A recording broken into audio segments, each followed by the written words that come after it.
Next సింహరాశి. సింహరాశి. So సింహరాశి జాతకం షష్టాష్టకాలు ఏర్పడబోతా ఉన్నాయి. 8వ స్థానములో శని ప్రారంభమవుతా ఉంది. దాన్ని అష్టమ శని అంటాము. అష్టమ శనిలో షష్టగ్రహ కూటమి ఏర్పడుతూ ఉంది. మామూలుగా మీరు కామెడీగా తీసుకున్న సినిమాలో చాలామంది అంటారు, ఏం రా ఇవాళ నీకు ఇంట్లో 6-8 అంటారు.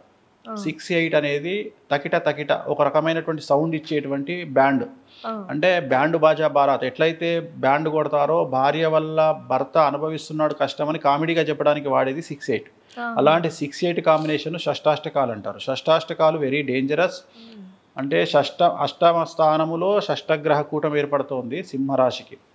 సో ముఖ్యంగా దెబ్బతినేది సినిమా ఇండస్ట్రీ వాళ్ళు, కళాకారులు, సెలబ్రిటీలు, రాజకీయ నాయకులు, వ్యాపారస్తులు, ఉద్యోగస్తులు తీవ్రమైనటువంటి సమస్యల బారిన పడే అవకాశం ఉంది. విద్యార్థులకు ఉత్తీర్ణత శాతం తగ్గుతుంది, ప్రేమలో వైఫల్యం పొందుతారు, చెడు అలవాట్ల వల్ల విపరీతమైనటువంటి సమస్యలు ఏర్పడతాయి. మరీ ముఖ్యంగా సింహరాశికి సంబంధించినటువంటి వాళ్ళు ఈ సంవత్సరము సెలబ్రిటీ స్టేటస్ ఉన్న ప్రతి వాళ్ళు సమస్యల బారిన పడతారు.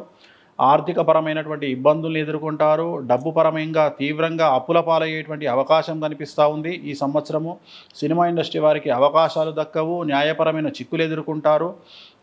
అలాగే సింహరాశి వ్యాపారస్తులకు GST, income tax, sales tax లాంటి కమర్షియల్ ట్యాక్స్ లాంటి సమస్యలు ఉంటాయి.